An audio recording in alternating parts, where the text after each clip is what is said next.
Bienvenido a la tertulia de Estocolmo.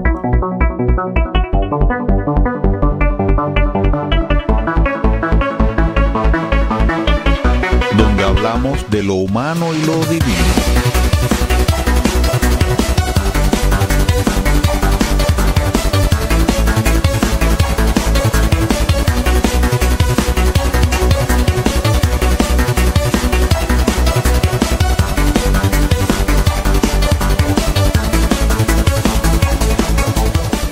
Buenas tardes Buchirca, buenas tardes Estocolmo, buenas tardes mundo y buenas tardes le desea a usted Carlos Manuel Estefanía Aulet, el conductor de esta revista cultural que es la Tertulia de Estocolmo, un servicio de Radio Buchirca para todos los que aman la lengua española. Ya porque la tengan como lengua materna, ya porque la estudien. Usted puede escucharnos cada jueves, cada sábado y cada lunes a partir de las 18 horas, hora local de la capital de Suecia, en el 91.6 FM. Si está en cualquier otro lugar del mundo, puede navegar hasta las páginas de Radio Buchirca. La primera sería radiobuchirca.se.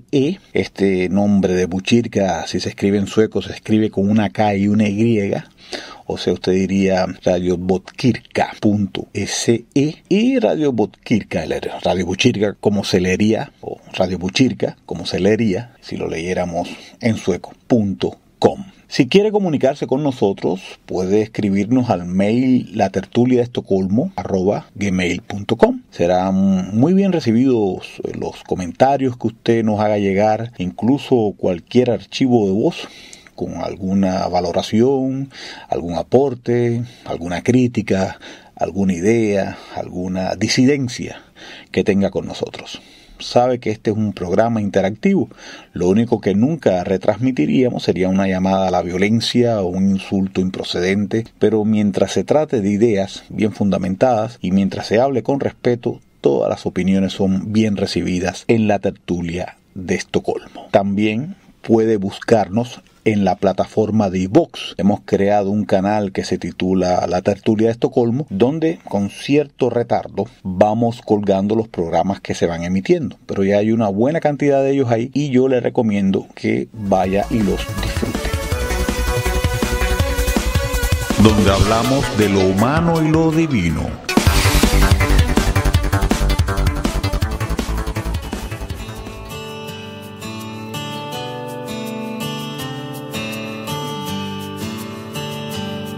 Yo te sueño en Cartagena, hechizo de luna llena, corazón, caminando cada calle y mi brazo de tu talla soñador. Adoquines centenarios, la muralla junto al mar y tus ojos alumbrando la ciudad. Yo no sé si habrá milagro, si nos podamos amar, pero sé que hay en tus labios un veneno que probar. Yo no sé si habrá milagro, si nos podamos amar, pero sé que hay en tus labios un veneno que probar. Eso.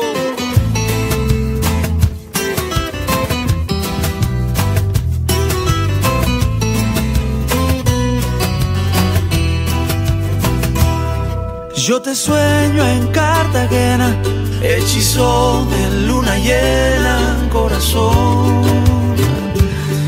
caminando cada calle y mi brazo de tu talla soñador.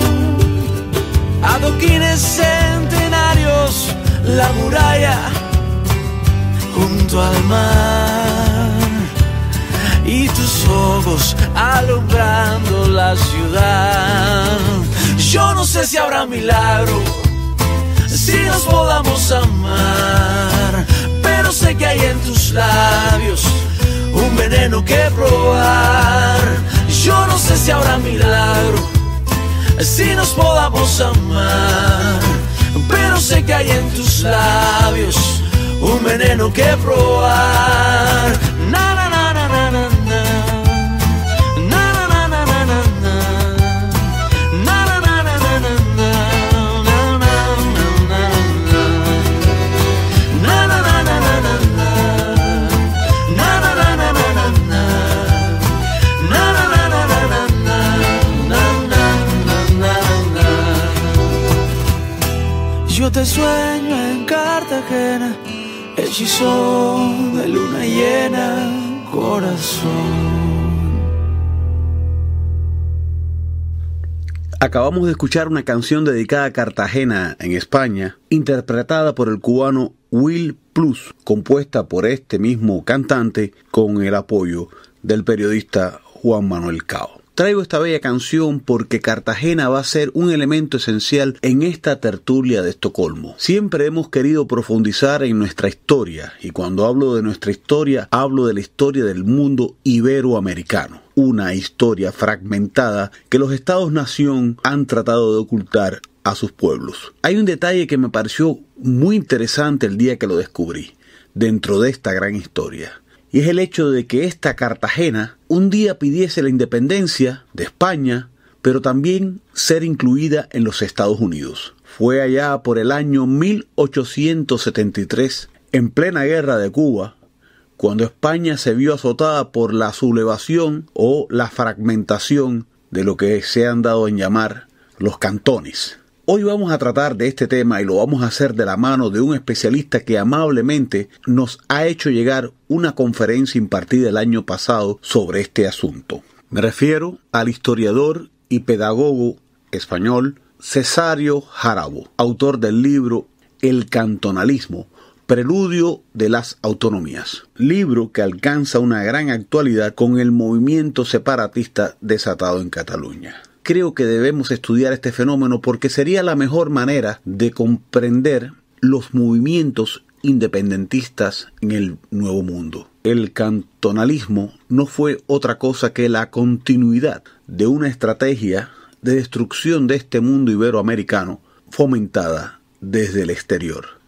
Pero antes de adentrarnos en la historia, escuchemos otra pieza dedicada a esa milenaria ciudad, Cartagena, de España, en este caso con música y letra de Ricardo Gómez. Que la disfruten y que disfruten de esta excelente charla que tan amablemente Cesario Jarabo nos hace llegar desde España.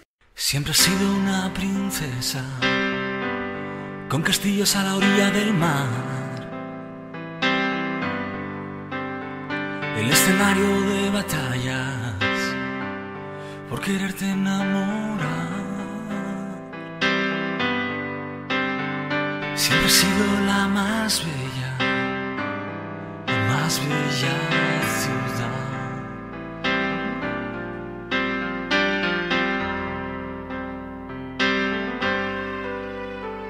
Siempre has visto las estrellas asomada a tu balcón, y detrás de tu muralla suena tu corazón como un cañón. Siempre brilla tu cabello a la luz del sol. Cartagena, cuántos siglos han pasado por tu piel de plata. Cuánta historia hay bajo tus pies que no puedo ver. Hay dos coronas en tu frente cada amanecer.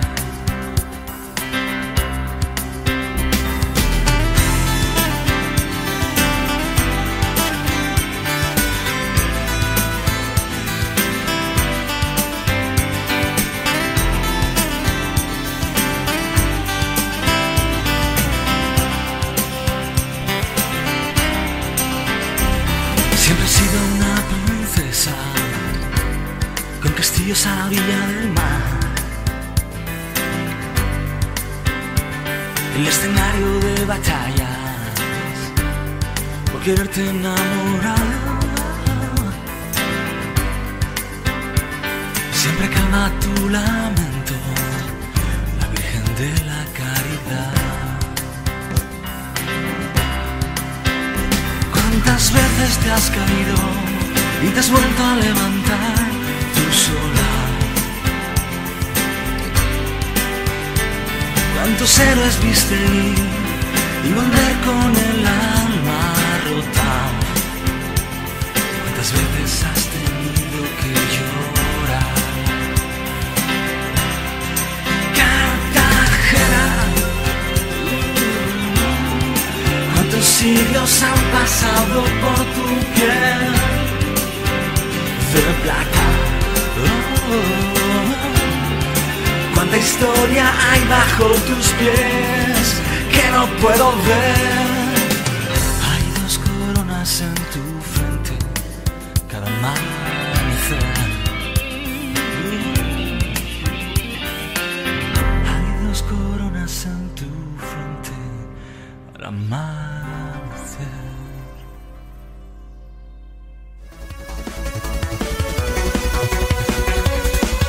Donde hablamos de lo humano y lo divino.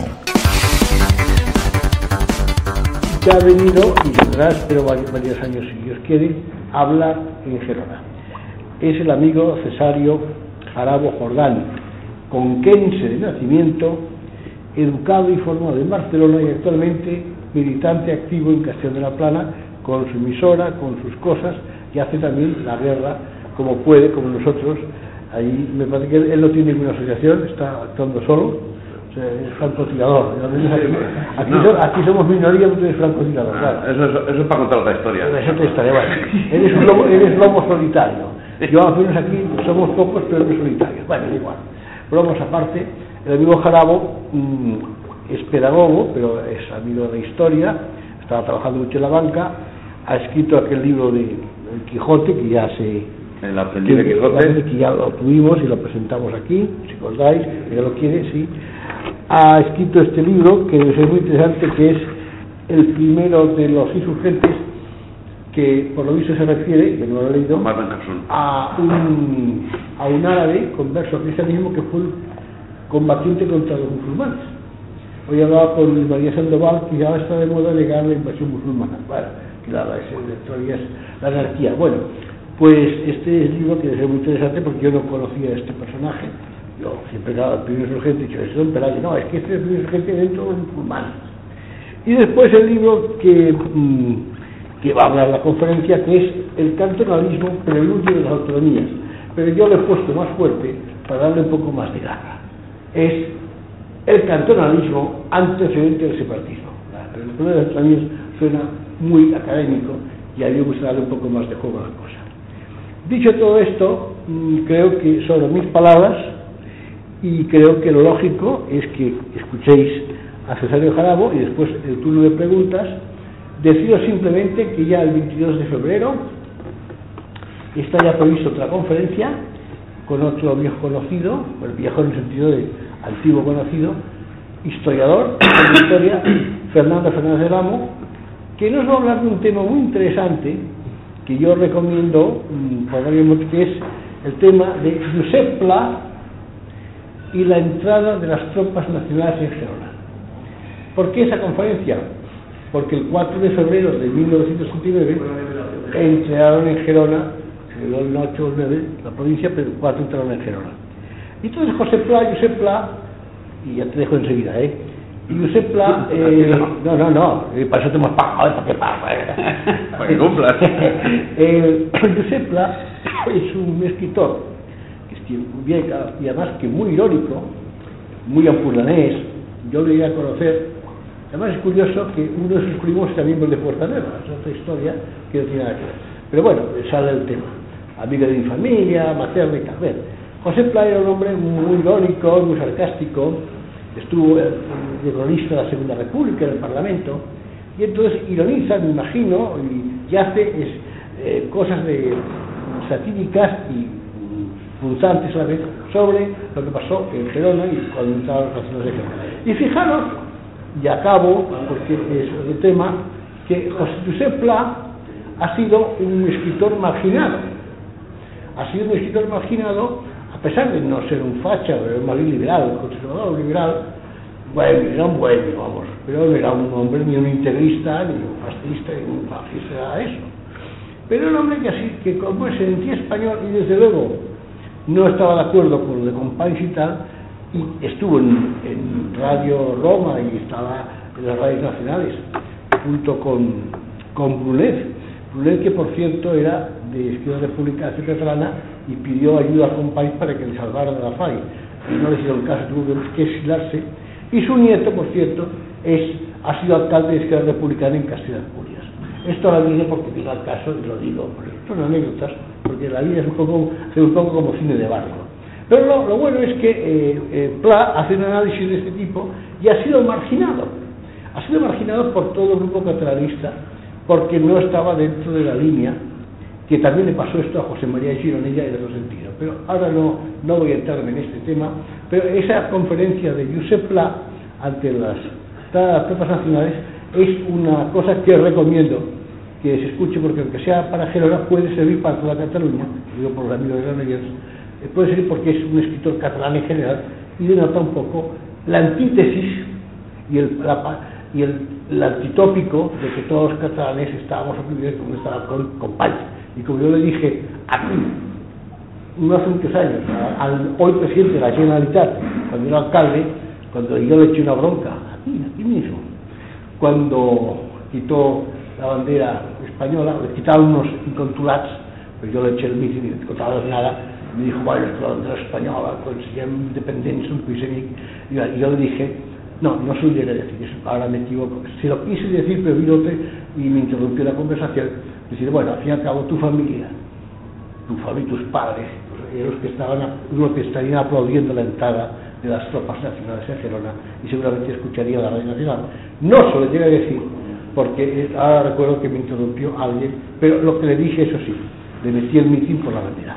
Bueno, dicho todo de esto, lo de José Pla, el 22 de febrero, víspera del 23 de febrero, lo digo por si alguien quiere relacionarlo, pero que se acuerde uno, el 22, que es miércoles, día anterior, el 23 de febrero, San Policarpo, por si alguno está aficionado a la geografía, San Policarpo de Esmirna, entre los primeros padres de la Iglesia. Y ahora, estimado Cesario, te dejo con la conferencia sobre el cantonalismo y el antecedente del separatismo. Nada más, gracias. Pues muy bien. Buenas tardes a todos los que habéis cogido este día que no está muy claro en el cielo, pero bueno, que siempre viene bien un poquito de agua. El caso es que, bueno, el pueblo que desconoce su historia está condenado a repetirla. Es una frase archiconocida. Y en España, en absoluto, asumida. Si el desconocimiento de nuestras glorias es lamentablemente paradigmático, no es menos paradigmático el desconocimiento de nuestra historia más negra. Todos los pueblos tienen una historia negra, y los enemigos de nuestra patria han elaborado una leyenda negra que más corresponde a su propia historia que a otra cosa, al tiempo que han llevado a cabo la realización de una historia realmente negra y esperpéntica en la que han conseguido que vivamos como en propia esencia, al tiempo que la presentan como esencia también de la vida en libertad. Vamos a tratar aquí de un momento histórico que sin lugar a dudas hará que nos preguntemos si acaso estamos relatando hechos de rabiosa actualidad. Curiosamente, no es solo el actual sistema educativo el que mantiene en la inopia a los educandos. A mí, en la escuela, jamás me dieron noticias de lo que vamos a hablar, el año 1873, la Primera República, cuando su conocimiento entiendo que es esencial para la salud intelectual y política de nuestro pueblo. Algo cuyo conocimiento, estoy convencido, sería una vacuna sumamente eficaz para combatir las enfermedades sociales que hoy se enseñorean de España. Conflictividad social, conspiraciones, pronunciamientos, sublevaciones, extorsiones, robos manifiestos desde las más altas instancias del Estado, dependencia exterior de la práctica totalidad de los políticos, venta de la soberanía nacional a intereses extranjeros. Esa es, como poco durante todo el siglo XIX, la realidad de España.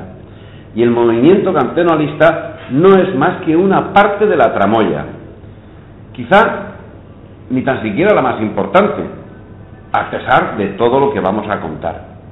Y lo peor es que hoy, 23 de enero de 2017, todavía no hemos abandonado el siglo XIX, permanecemos en él. La triste realidad es que desde la asonada francesa no se conoció tranquilidad en las Españas. En la segunda década se fragmentó la patria en una veintena de republiquetas y una monarquieta para mejor uso y abuso de quien únicamente sacó tajada de la marabunta: Inglaterra. Todo el espíritu hispánico fue perseguido hasta su extinción, creando en el mejor de los casos sentimientos nacionalistas acordes con el liberalismo y radicalmente contrarios al espíritu hispánico, sentimientos que con pura lógica acabarían no ya en un nacionalismo español irracional por sí mismo, sino en algo de pura chirigota, el nacionalismo aldeano, la antítesis del sentimiento hispánico. No es la España de 1820 ni la de 1830, no obstante, lo que vamos a tratar aquí. Pero la España de las 6 décadas precedentes es la madre de la triste realidad de 1873. Las persecuciones religiosas, las revueltas de todo tipo y color, la cochambre, que en absoluto debemos circunscribir a la Segunda República, aseguraba el predominio del liberalismo, que solo tenía enfrente un movimiento patriótico que a punto estuvo de acabar con la alcantarilla en que se estaba convirtiendo España: el carlismo. El expolio, el saqueo, el sabotaje material y espiritual que se llevó a cabo contra todo lo que daba soporte a España fue milimétricamente calculado y llevado a cabo por la clase política, sierva de Inglaterra, y con el beneficio de empresas británicas y en menor medida francesas y alemanas. No se libraba nada, ni los bienes de la Iglesia, ni la industria, ni el subsuelo, ni la sanidad pública, nada. La destrucción metódica de la industria española, incipiente, por supuesto, estamos hablando del siglo XIX, era una industria incipiente, fue llevada a cabo en la península durante la conocida como Guerra de la Independencia, aún sin tener enemigo militar al que batir, y en América, conforme avanzaba el dominio de los libertadores, y siempre estaban detrás las baterías británicas. La inseguridad, la extorsión, eran llevadas a cabo por la hez de la sociedad agrupadas en la conocida como Milicia Nacional, organismo asalariado creado por Fernando VII y trabajado a la perfección por elementos controladores del Estado, que posteriormente sería denominada Milicia de la Libertad, Milicia de la República, etc. Y que hoy podemos identificar con los sindicatos en su trayectoria normal. Podemos identificar con los sindicatos, siendo su rama violenta lo que conocemos como perroflautas. Y las extorsiones que en su momento llevaba a cabo la Milicia Nacional son llevadas hoy a cabo por los sindicatos, que de forma manifiestamente fraudulenta obligan a los opositores, por ejemplo de magisterio, a realizar unos cursos que les dan puntos en las oposiciones, siendo que esos cursos no son tales, sino tan solo un medio para obtener dinero de los opositores, que se ven obligados a seguir la pantomima si no quieren verse superados en una oposición por aquellos que, habiendo obtenido un peor resultado, acaban precediéndolos por haber pagado a la extorsión de los sindicatos. Y sobre esto tengo datos. Como ahora mismo, no existió conflicto en el que esta guardia pretoriana del sistema no jugase un papel preponderante, desde la destrucción de la fábrica Bonaplata de Barcelona hasta la desamortización de Mendizábal, pasando por el cantonalismo, por poner tres ejemplos significativos. La milicia fue definitiva para aupar el poder a los progresistas en numerosas ocasiones. Ejemplos en 1822, en 1835, en 1836, en 1840 o en 1854, cuando Espartero era reconocido como el símbolo de la revolución. Pero también en años sucesivos tendría importancia vital en los continuos conflictos sociales que culminarían en 1869 con la creación de la AIT y posteriormente con la revolución del petróleo en Alcoy, que tuvo principio el 9 de julio de 1873. Pistoletazo de salida de la asonada cantonalista, aunque Alcoy no fue en puridad y en ningún momento parte de la asonada cantonalista. Un mare magno que podemos resumir en cifras. Entre 1808 y 1886, en 78 años, se produjeron 78 pronunciamientos militares. Pero es que desde la muerte de Fernando VII en 1833 y hasta el final del periodo que nos ocupa, 1874, al fin de la Primera República, y de la Revolución Cantonalista, no desentona el número de pronunciamientos si tenemos en cuenta que también hubo casi 60 gobiernos, casi una media de 1,5 por año. No tenía así nada que envidiar el número de gobiernos al número de pronunciamientos, y la conflictividad social era la constante. Pero lo que nos centra en el aspecto que venimos a tratar es, sin lugar a dudas, el pronunciamiento militar del 18 de septiembre de 1868 en Cádiz, conocido como la Gloriosa, cuando los generales Serrano, Prim y Topete acabaron expulsando de España a Isabel II. A partir de ese momento de 1868 y hasta 1873, la situación fue de una aceleración espeluznante. Al alimón de la sublevación de Cádiz, el mismo mes de septiembre del 68, en las principales ciudades se constituyeron juntas revolucionarias defensoras de los intereses burgueses. Estaban auspiciadas por el Partido Democrático de Pi y Margall y asumieron el poder local en contra del gobierno, en una clara muestra de lo que el movimiento cantonalista plasmaría 5 años después, siendo suprimidas por la acción del nuevo gobierno. Pero esa supresión no significó el fin del problema.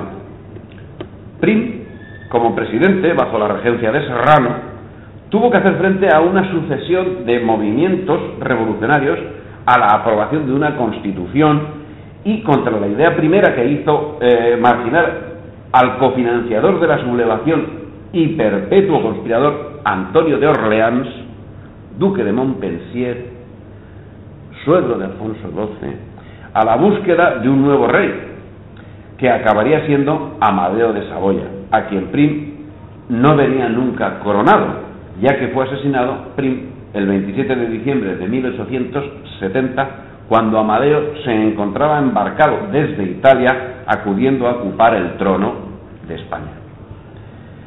Aquí hay un asunto que siempre está preocupando y preocupa a la gente, o sea, y se han descubierto cosas muy interesantes. ¿Quién asesinó a Prim? Paul y Angulo. La respuesta inmediata fue Paul y Angulo. Cierto, vale, bien. Pero todo hace indicar que fue una conspiración urdida por todos los que le rodeaban, desde Serrano hasta Topete, sus socios. Topete fue además sospechoso de haber sido la mano ejecutora cuando Prim se encontraba en cama después del atentado de la calle del Turco. Y pasando por el cuñado de Isabel II, que ya hemos citado anteriormente, y padre de María de las Mercedes, la futura esposa de Alfonso XII, Antonio de Orleans, el duque de Montpensier. Menudo elemento. Nos hemos presentado ya así en el año 1870. Hemos hecho un resumen así muy por encima del periodo anterior. Estamos ya en 1870. La República es de 1873. La Gloriosa de 1868. Nos ubicamos. En este tiempo, los republicanos federales se extendieron en dos tendencias, una de las cuales, los radicales, empezó a tramar el espíritu del cantonalismo, es la madre del cantonalismo, los progresistas radicales. Y en mayo de 1869 firmaron el Pacto de Tortosa, que pretendía una España federal en la que los antiguos territorios del reino de la Corona de Aragón formasen una entidad. En junio del mismo año se conforma la Confederación Castellana y el Pacto de Valladolid, y el de Córdoba, y el de Eibar, y el de La Coruña. Para todos, café para todos. La meta era la República Federal. Nos vamos ubicando. Es que es muy complicado el siglo XIX, ¿eh? Hagamos un paréntesis. Hablamos que los republicanos se extendieron en dos. Podemos pasar a ver la evolución de estas dos tendencias, a ver qué es lo que teníamos ahora mismo. Pero me parece más interesante hacer el ejercicio contrario. ¿De dónde surgieron los republicanos? De los progresistas. ¿Y los progresistas? ¿De dónde surgieron? Del liberalismo. Como del liberalismo surgió la otra rama, los moderados. Tienen la misma raíz, tienen el mismo tronco. La verdad es que todos, progresistas, unionistas, republicanos, federales, demócratas, isabelinos, republicanos unitarios, todos proceden del mismo tronco, el liberalismo. Cada una de estas tendencias del árbol cumple su función para la obtención del mismo fin. Si cortamos una rama, se refuerza otra. En este momento, y al limón con el movimiento federalista, y al amparo de las milicias, se generalizaban los alzamientos populares, donde los grupos revoltosos de cada pueblo trataban de hacerse fuertes uniéndose a los del pueblo vecino, para poder enfrentarse a las autoridades, apropiándose, entre otras cosas, o sea, así de claro, apropiándose del dinero de los ayuntamientos e incautando las armas que encontraban. Eso no son exageraciones, no son extrapolaciones, es hechos concretos. Hechos concretos, la verdad, no un hecho y casual, no, era la norma. En medio de esta situación se produjo una nueva intentona carlista, esta vez a cargo del nominado Carlos VII, nieto de Carlos María Isidro, y que acabaría en un rotundo fracaso. Sobre esto también es una cuestión de la que podríamos hablar en otra cuestión, que la tengo trabajada ya también. Con este ambiente, el breve reinado de Amadeo, y como no podía ser menos, fue una auténtica opereta. Las broncas en todos los ámbitos. La música, o sea, digo que eso era la música de acompañamiento de la opereta. Finalmente, tras las conflictivas cortes de los días 22 a 24 de enero de 1872, fueron disueltas las cortes y convocadas nuevas elecciones para el 24 de abril. Estamos en 1872. Es en estos momentos cuando Roque Barcia, un político de relumbrón de momento, presenta la idea de la República Federal, que curiosamente tiene, o sea, te la lees el texto y le encuentras un espíritu humanista. Con eso estoy de acuerdo, atendiendo a la persona, estoy de acuerdo, a la familia, a la aldea, a la ciudad, a la provincia, al cantón y a la nación, como una cadena de humanismo. Francamente, resulta la exposición en principio muy atractiva. Eso sí, renunciando a la trascendencia y buscando la universalidad del hombre. El espíritu de la Ilustración, la bondad natural del hombre, el espíritu rusoniano, es el sustrato de la República Federal propugnada por Barcia. Ahí ya empezamos a hacer agua. En esta situación, en la que no primaba precisamente el espíritu extrañamente humanista de Barcia, sino más bien la otra cara de la moneda, que con tanto éxito acabó desarrollando.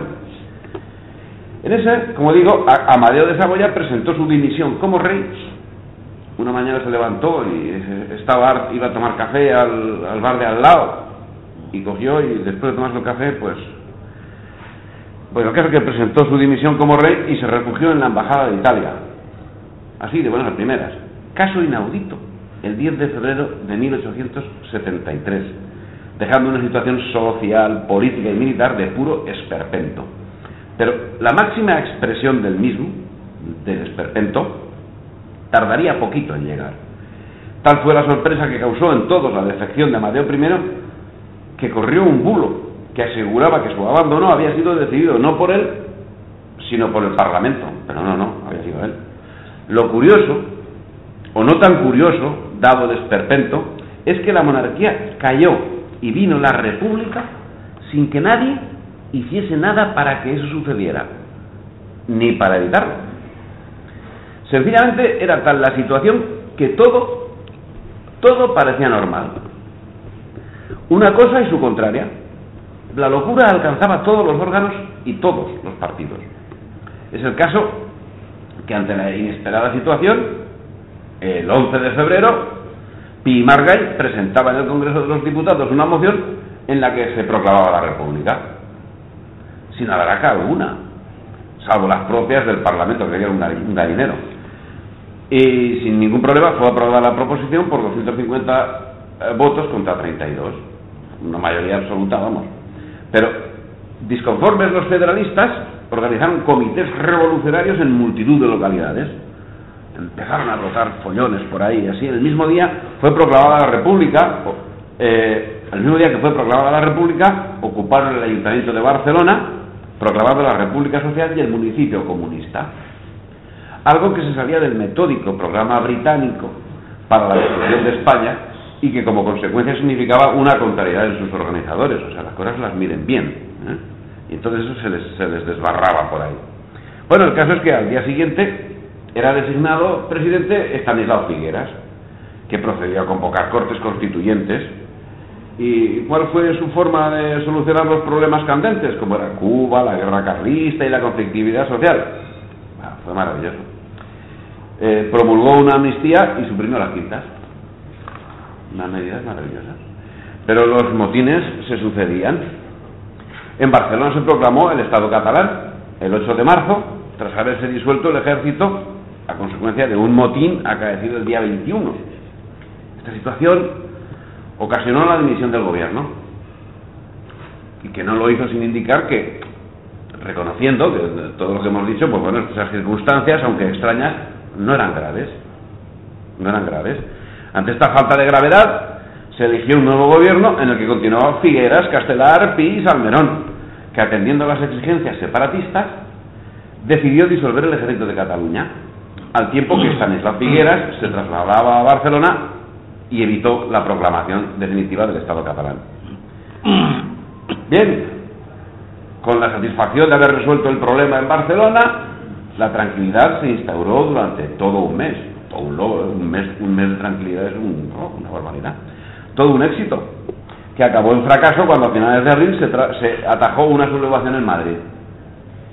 Gran éxito el atajar eso, si no fuese porque en esas fechas en Málaga, en Sevilla, en Granada y en Cádiz habían proclamado la federación, y en Madrid el general Contreras amenazaba con sublevarse y fundaba una asociación secreta neomasónica llamada Dirección Federativa Revolucionaria, destinada a provocar en las provincias insurrecciones federales. O sea, la cuestión era eso, expandirlo. No cabe duda, las circunstancias, aunque extrañas, no eran graves. Tal vez por eso se celebraron elecciones generales a Cortes Constituyentes el 10 de mayo del mismo año, obteniendo una participación electoral maravillosa. Fue un éxito. El 25% de los electores. Y dentro de esa gran normalidad, pues se obtuvo una aplastante mayoría de los federales.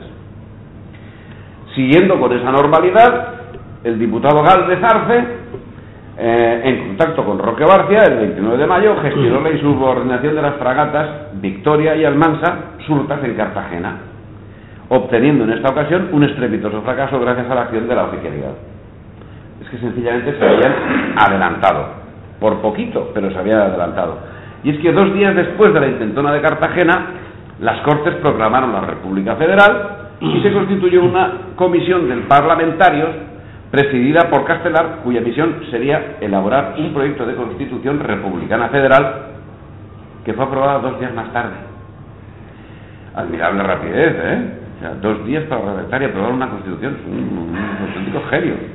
Lógicamente, todo era un batiburrillo, nada nuevo, por cierto, y a lo que parece, nada antiguo. Y en consonancia con ese batiburrillo, los enfrentamientos civiles tomaban al día siguiente especial significación en Granada, Málaga, Cádiz y Sevilla.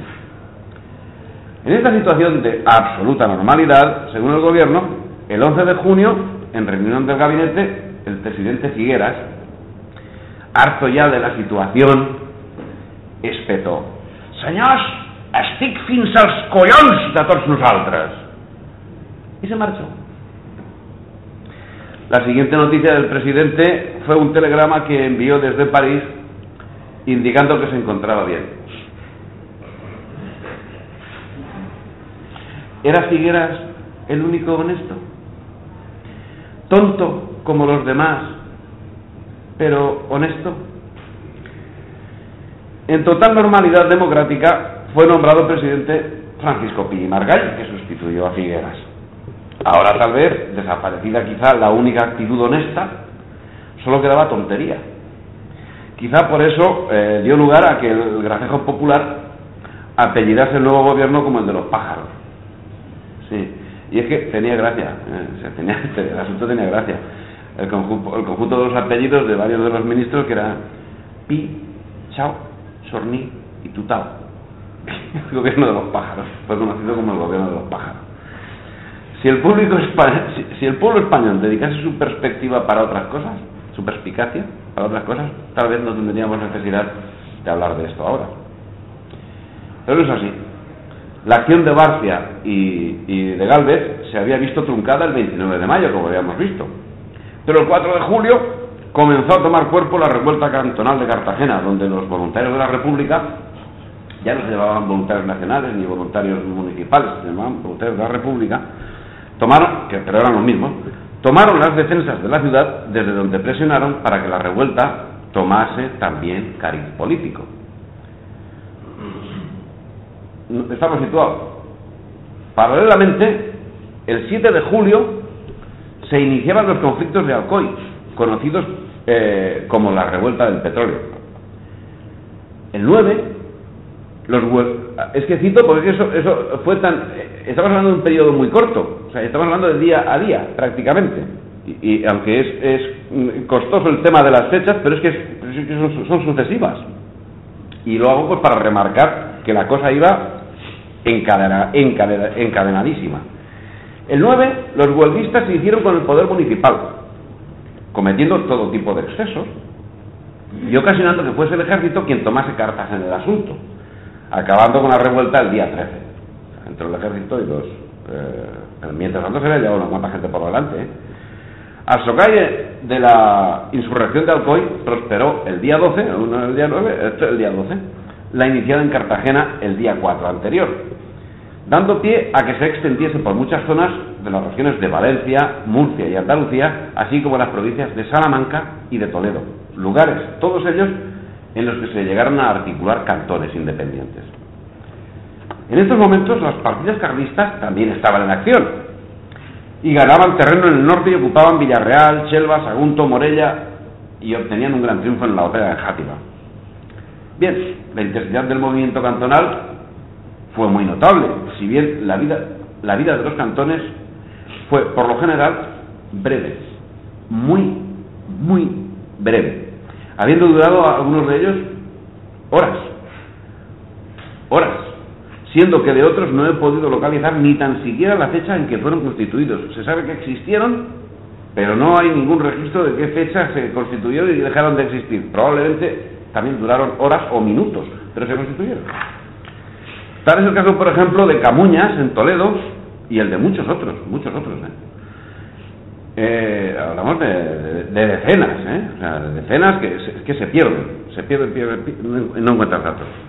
Sin lugar a dudas, el de mayor importancia de todos los cantones fue el cantón de Cartagena, que duró desde el 12 de julio de 1873, que estamos viendo, todo lo que estamos hablando es de 1873. Duró del 12 de julio de 1873 hasta el 13 de enero de 1874. 6 meses. Frenético, estúpido, incomprensible, inculto, soberbio, vendido, traidor, infantil, demente. Al siglo XIX, al actual siglo XIX que vivimos en 2017, podemos añadir cuantos adjetivos de ese tenor nos vengan a la mente. Pero 1873 reúne todos esos calificativos de forma sobresaliente. En esa situación, todo rumor era atendido como verdad absoluta. Y según ese criterio, España entera hervía en entusiasmo por la causa cantonal, que estaba siendo reconocida por las potencias extranjeras. Suiza. La verdad es que la desidia, la horrible desidia que corroe el cuerpo nacional, era lo único que justificaba ese triunfalismo cantonalista, ridículo, minoritario, insignificante, que solo se alimentaba de la misma desidia que hoy mismo nos anula ante una situación tan calcada como la que estamos comentando. Esta desidia posibilitó que el 12 de julio, y tras haber tomado el arsenal de Cartagena, el gobierno civil de Cartagena, el militar y el ayuntamiento, se constituyese el Cantón Independiente de Cartagena. Y esa desidia les permitió controlar la mayor parte de la flota, porque además controlaron la flota, e izar la bandera cantonalista. Cutre la idea y cutre la bandera. La cochambre de la cochambre no tuvo mejor idea que izar una bandera turca que encontraron por ahí y que finalmente arriaron para izarla de nuevo tras pintar de rojo la media luna. Y ante estos hechos, ¿cómo actuó la comunidad internacional? España ya llevaba unas cuantas décadas sometida a sus garras. En 1824 nos habían dividido en una multiplicidad de países satélites que ya controlaban a su antojo. Pero su odio a España no se había saciado, como no se ha saciado hasta el momento, a pesar de tenernos dominados y colonizados. Y como consecuencia, cuando se constituyó el cantón, las bolsas extranjeras conocían una espectacular subida, señal inequívoca de su beneplácito por lo que ocurría en España. Pero es que, además, si el movimiento cantonalista pudo tener lugar, fue como consecuencia de la actuación de los poderes públicos, existentes desde la misma guerra franco-británica por la dominación de España, vulgarmente y mal hecho conocida como Guerra de la Independencia. Sí, de tan atrás viene el asunto, pero es que además el gobierno del momento podía haber cortado el movimiento tomando presos a los inductores, que nunca ocultaron sus intenciones, estaban como el Puigdemont, pero naturalmente su actuación no llegó sino una vez declarado el cantón. Entonces mandó Pi detener a Contreras cuando ya conocía que había partido hacia Cartagena y cuya incorporación las fuerzas del gobierno fueron incapaces, voluntaria o involuntariamente, de evitar. Con esta situación, que para la conciencia política era de total normalidad, la vida parlamentaria continuaba entre insultos y amenazas. Por parte del sector más moderado, el 17 de julio del mismo año de 1873 se redactó la nueva Constitución federalista, que quedaría en proyecto, y que señalaba que las regiones eran estados soberanos y dividía a España en 19 estados, suena eso algo, con constitución propia, señalando al ayuntamiento como pilar básico del Estado. Cuando ya el descontrol cambiaba de nombre, el 17 de julio, envió Pi un ejército al mando del general Ripoll, destinado a someter a los revoltosos. Pero las instrucciones que llevaba Ripoll eran de no entrar en son de guerra, sino mediante la persuasión y el consejo. No es de extrañar que ante tan enérgica medida, el mismo día 17 de julio se constituyera el Cantón de Valencia, el 18 el de Sevilla, el 19 el de Cádiz y el de Almansa, el 20 el de Castellón, el de Granada y Ávila, el 21 el de Salamanca y el de Despeñaperro, el 22 el de Málaga, Jaén, Andújar, Tarifa y Algeciras, el 23 el de Córdoba, Plasencia, Loja y el de 30 el de Orihuela, etcétera, etcétera, etcétera. Las actuaciones que se llevaron a cabo a partir de ese momento, como no podía ser de otro modo, superaron con creces el calificativo de esperpento. Entre ellas, vamos a señalar algunas, porque son simpáticas y demostrativas de la democracia, lo buena que es la democracia. El mismo día de Constitución, la República de Granada declaró la guerra a la República de Jaén, mientras la República de Jumilla, de cuyo nacimiento y supervivencia no he podido localizar ninguna referencia, amenazaba a la de Murcia. En el manifiesto jumillano se proclamaba tanto: la nación jumillana desea vivir en paz con todas las naciones vecinas y sobre todo con la nación murciana, su vecina. Pero si la nación murciana, su vecina, se atreve a desconocer su autonomía y a pasar sus fronteras, Jumilla se defenderá como los héroes del 2 de mayo y triunfará en las demandas, resuelta completamente a llegar en sus justísimos desquites hasta Murcia y a no dejar en Murcia piedra sobre piedra. Bueno, no hemos terminado.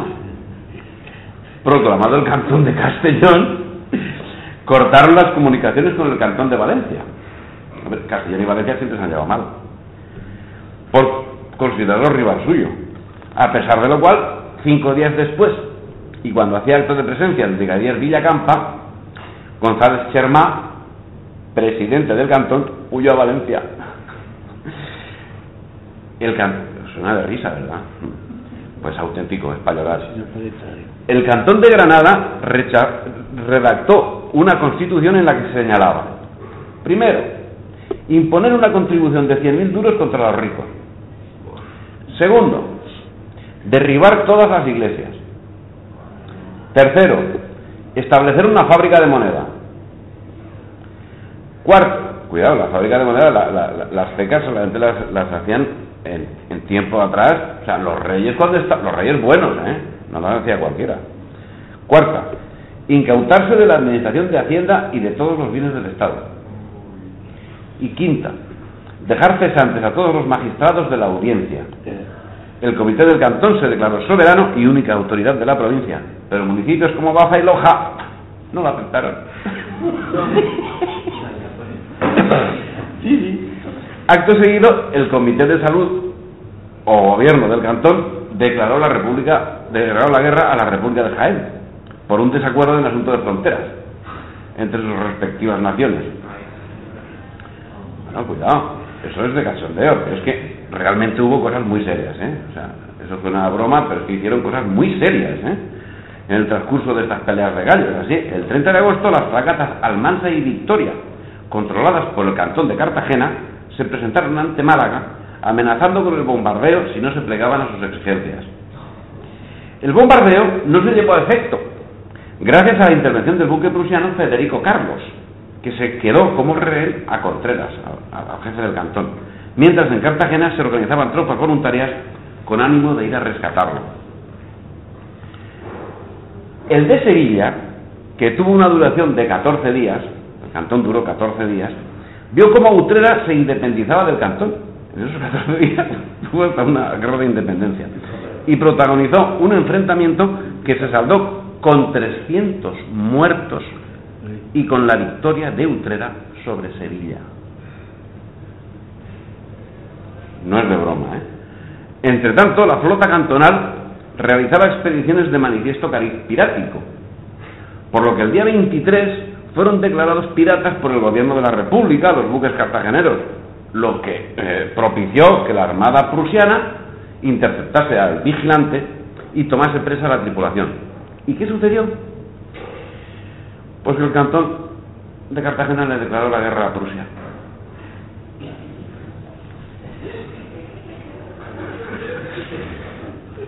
Legila.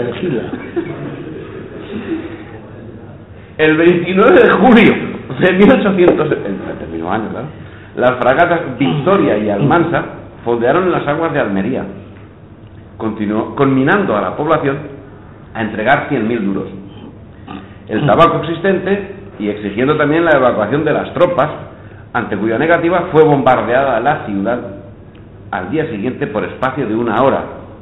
Todo a la vista de embarcaciones de guerra británicas y prusianas. El 31 de julio le tocaba el turno a Motril, que obtuvo la solidaridad del cantón de Granada, quien amenazó con declarar la guerra al cantón de Cartagena, pero sirvió de poco. La armada cartagenera se llevó como botín 8.000 duros y el tabaco que tenían allí.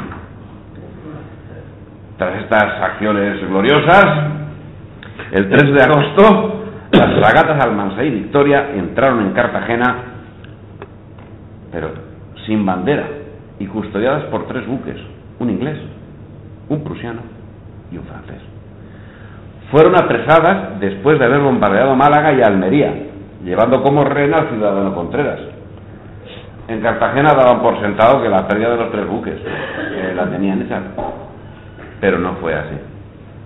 Mi pregunta por eso es ¿a qué intereses servían los ingleses, prusianos, los franceses? Los buques extranjeros, una vez más, no fue la única, no cumplieron con su obligación. Sin embargo, ocasionaron un grave problema al cantón sin quererlo, le fastidiaron, ya que, previendo equivocadamente que aquellos iban a cumplir con su obligación, dotó a las fragatas Numancia y Méndez Núñez con una tripulación elegida democráticamente y sacando gente de la cárcel para meter en la marinería para enfrentarse al prusiano, hecho que al final no se produjo, no hubo el enfrentamiento. Claro, como devolvieron las naves ya no hubo el enfrentamiento.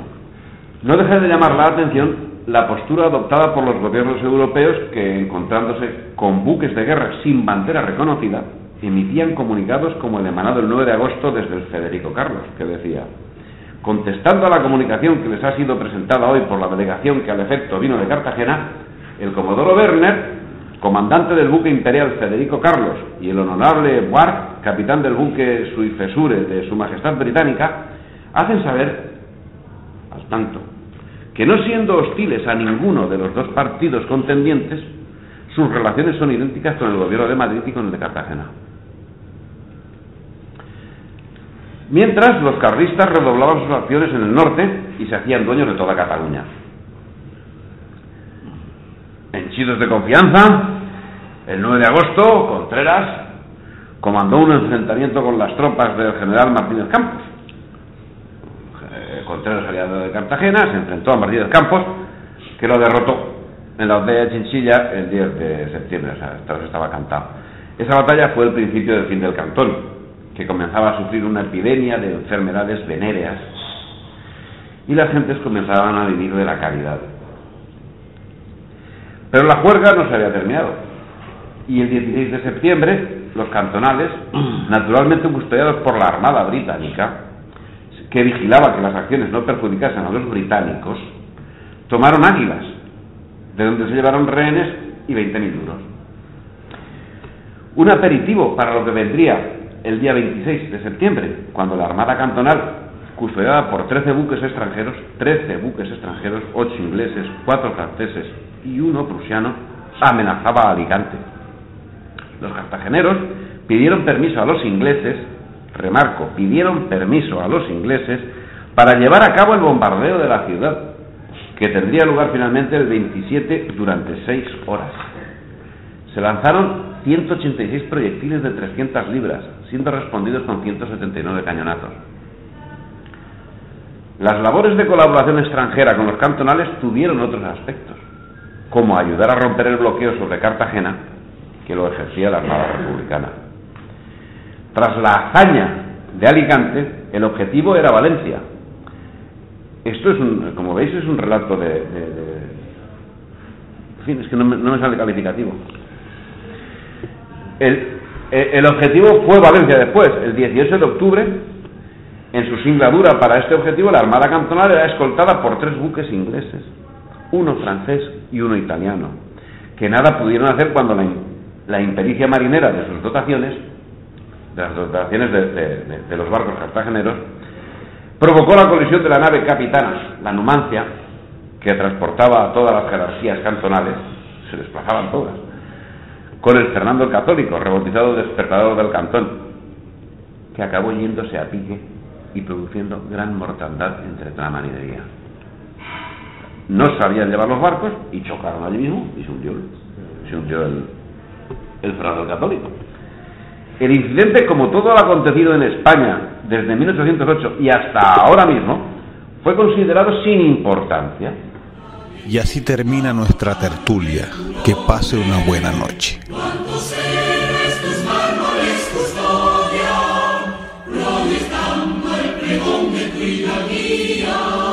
Desde el puerto a los mares de la historia, en tus viejas murallas y castillos, quedan huellas de hazañas que te honran, que te hicieron la mártir de la patria, ciñéndole a tu frente dos coronas.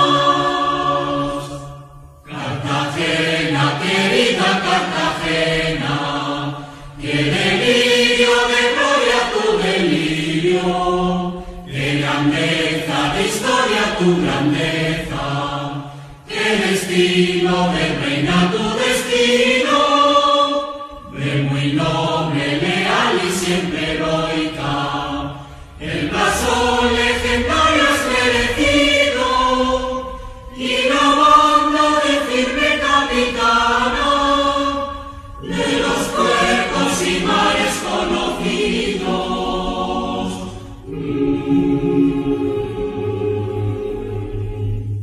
Tu semana mayor se hace universo, amparada en la Virgen tu patrona, y revives el drama pasionario, junto a Cristo en la gracia redentora.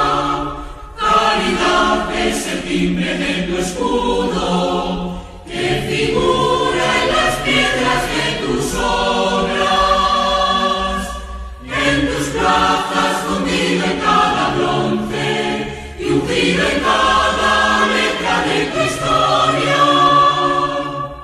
Cartagena, querida Cartagena, qué delirio de gloria tu delirio, qué grandeza de historia tu grandeza, qué destino de reina tu destino, de muy noble, leal y siempre